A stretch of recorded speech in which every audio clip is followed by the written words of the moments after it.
Assalamualaikum warahmatullahi wabarakatuh. Pemirsa yang budiman, di kiri kanan saya ada cucu saya. Kita bertemu pada acara Dari Langit Membaca Bumi. Sebuah rumah sakit Islam diresmikan di suatu kota. Dalam kata sambutannya, Ketua pembangunan rumah sakit tersebut dengan bersemangat menjelaskan bagaimana usaha dan perjuangan keras dan berat di dalam membangun rumah sakit tersebut. Dikatakan bahwa sengaja dipilih kawasan di mana rumah sakit itu kini berdiri karena di kawasan itu tidak ada rumah sakit Islam. Yang ada hanya rumah sakit non-Muslim. Berbanggalah kita kaum muslimin, kata ketua panitia itu, karena kini sudah punya rumah sakit sendiri. Tidak perlu ke rumah sakit milik orang bukan muslim. Saya termenung agak lama memikirkan apa yang ada di kepala ketua pembangunan rumah sakit Islam itu. Bahkan saya berpikir lebih jauh lagi, bukankah rumah-rumah ibadah juga sudah diberi merek dari pemiliknya. Tidak sebatas rumah ibadah orang Islam dan bukan Islam, tapi juga diberi merek sebagai Masjid Muhammadiyah, Masjid NU, Masjid Khalwatiyah, Masjid Al-Kharad, dan seterusnya. Anak saya yang berkunjung ke Makale bercerita bahwa Masjid Raya Makale Tanah Toraja sejak dulu dipegang kepengurusannya oleh orang Muhammadiyah, sehingga menjadi Masjid Muhammadiyah. Tidak jauh dari situ ada pasar dengan dinamikanya tersendiri. Di dalam pasar itu, untuk memudahkan orang-orang pasar melakukan sholat tanpa pergi ke masjid raya, dibangun sebuah musola yang lambat laun semakin besar bangunannya, guna menampung orang-orang pasar yang juga semakin banyak memerlukan tempat sholat yang dekat. Anak saya selanjutnya bercerita bahwa karena di pasar banyak pedagang orang-orang NU, akhirnya musala di dalam pasar tersebut dipegang kepengurusannya oleh orang-orang NU.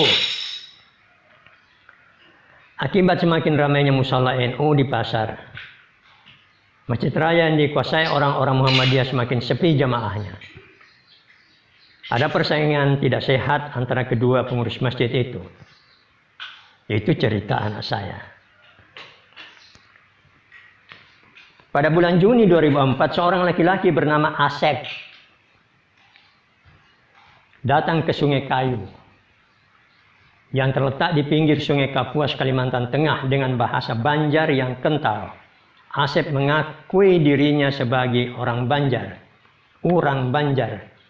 tinggal di Banjarmasin di belakang Pasar Pandu. Tujuannya ke Sungai Kayu adalah untuk mencari saudara-saudara kandung almarhum ayahnya. Singkang, penduduk asli Sungai Kayu, orang pertama tempat Asep bertanya, bingung dengan hadirnya orang asing itu.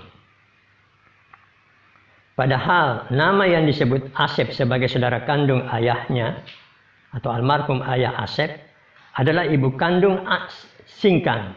Berarti Singkang sepupu satu kali dengan Asep. Singkang bingung karena sebagai orang Dayak tidak mungkin dia punya sepupu satu kali orang Banjar. Dan Singkang tahu tak satu pun saudara kandung ayahnya yang pernah menikah dengan orang Banjar. Setelah melalui silaturahim, diketahuilah bahwa memang ayah almarhum, ayah Asep adalah orang Dayak asli kelahiran Sungai Kayu, beristri dengan ibu Asep yang orang Bugis. Lalu bagaimana bisa menjadi orang Banjar? Asep dan keluarga dan sepupu Dayaknya hanya bingung seraya tertawa. Saudara, pemirsa yang budiman, rupanya memang ada beberapa tulisan yang menginformasikan bahwa kalau orang Dayak masuk Islam, maka ia akan menjadi orang Banjar.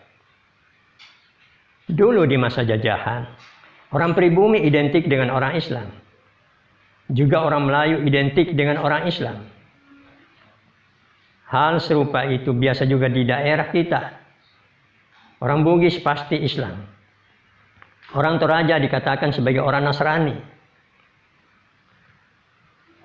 Memberi merek-merek primordial seperti itu rupanya sudah menjadi kebiasaan pada banyak suku bangsa di tanah air kita. Padahal bisa saja orang Dayak yang masuk Islam tidak otomatis merasa sebagai orang Banjar. Tidak semua orang Toraja Nasrani.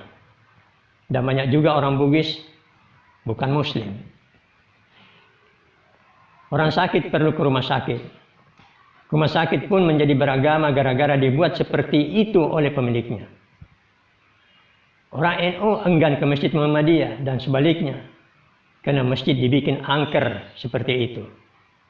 Oleh orang-orang Muhammadiyah dan NU yang menjadi pengurus masjid. Alhamdulillah, situasi itu pada saat sekarang berangsur-angsur kita tinggalkan. Semoga pada suatu saat sepenuhnya hal-hal primordial sektarian bermerek-merek yang menyulitkan antar sesama tidak lagi hidup di tengah masyarakat kita. Terima kasih. Wassalamualaikum warahmatullahi wabarakatuh.